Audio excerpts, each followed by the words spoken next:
Then what is very important is to support your spouse, to stand by your spouse, to be fair and just.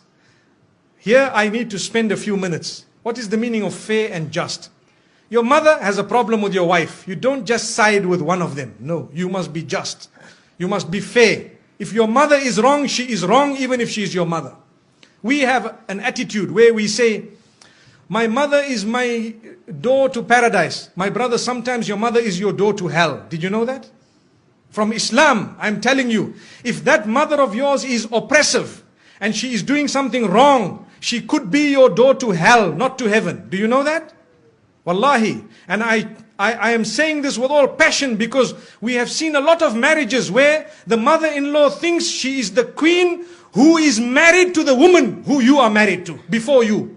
And then she comes and relays all her unjust instructions which are absolutely unacceptable. And the man just sits down. That's my mother. That's my mother. That's my mother. How long are you going to keep on saying that's your mother when she is oppressing your wife? Something somehow, somewhere needs to be said. Either speak to your father or tell your mother, mother, I love you so much. I did not marry this woman for her to be a means of taking my love away from you or your love away from me. The love I have for you is totally different from the love I have for her. So mother, I will love you forever, but I want to tell you this is the line you do not cross, my beloved mother. And you kiss her forehead, you can kiss her hands and her cheeks and tell her that my mother, you are wrong.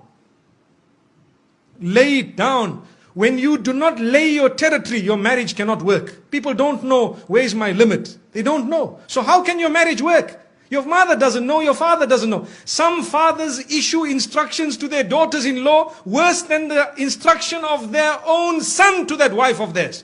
So what was the point? Father, why didn't you just marry this woman one time? That is not fair.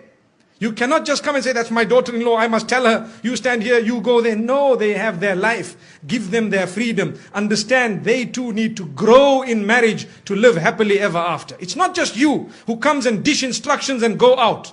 I know this, what I've said here might be a bit bitter for some people to digest, but it is a fact of life. It is a red button that we press, and we need to press it and constantly remind people. Because when you talk about happily ever after, remember, you need to address issues that are current and valid. Otherwise, you are wasting your time. I cannot speak about a fairy tale because none of us will then learn something by the time we walk out of these doors. So this is why we say you need to be just. Tell your father where he should stand with respect. And please, the parents, do not hate your child just because he needs a bit of time with his wife. No. Or the wife needs time with the husband or the children. No, allow them that. Let them go. You do not have to go everywhere your children go. We are going for a holiday, for example, to Penang or to Langkawi. So now father says, we are coming with. Okay, you come with, mashallah. The next year we are going to holiday, we are going to this place, we are coming with. The following year we are... So whenever did they go alone? Never. Why? Because mom and dad tag along. Give them once or twice, a few times, give them their own. Tell them, look, you guys go along, inshallah, enjoy yourselves, and next time we will join you. Perhaps you can arrange for us. Yes, it is very important to look after your parents. Believe me, we are not at all undermining that. That is a rule on its own. Look after your parents, but be just when it comes to your relation with them and the relation with your spouse. Be just. Even your children. Some people, and this happens in some homes, they have more than one child. So the children begin to get children. So those children who live with them in the same home, every time we shout them, we pick on them. Why? Because they live in the same home. And when the other son's children come, because they live far away, oh, my son, where were you? What happened? These children are watching. They are seeing, look at this grandfather of mine. These people here, does he know what they do at school? And here he is embracing them. It is only because we are foolish. Human nature makes us get irritated with those we live with sometimes. And we don't know those who are really irritating are actually so close to us because they are far. This is why we tell parents, sometimes you need to make sure your children live a little bit of a distance from you so that you can be even closer in relation. And I have seen in my life with lots of experience that those children who do not live with their parents are sometimes closer closer in relation with their parents, they have a better understanding and they have a much better relation. And I am not promoting people to abandon their parents. No, you need never to abandon your parents. If you do that, you are sinful of the highest order. But what we are saying is, give each other your breathing space. Is very important. Give each other breathing space. Some women, they get married into homes where mother-in-law sits and dishes instruction, right? Today we will cook this. I'm inviting 20 people for lunch, 40 people for supper. Tomorrow morning, 60 people for breakfast. But hang on, man. I am one daughter-in-law here.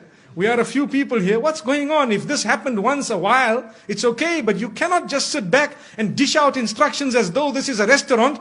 MashaAllah, if you really want, I have a friend who owns a restaurant known as Dine More down the road. Perhaps we can go there.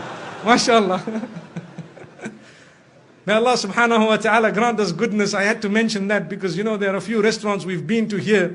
And MashaAllah, the cuisine is something else.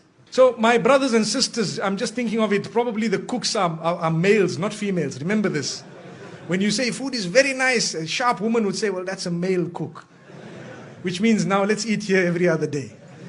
May Allah subhanahu wa ta'ala grant us goodness. So the point being raised is be just, be fair, be balanced. You cannot keep it lopsided all along. Because you will have your children, they will grow up, they will get married. How do you like your daughter to be treated? Remember this. Remember, very important point.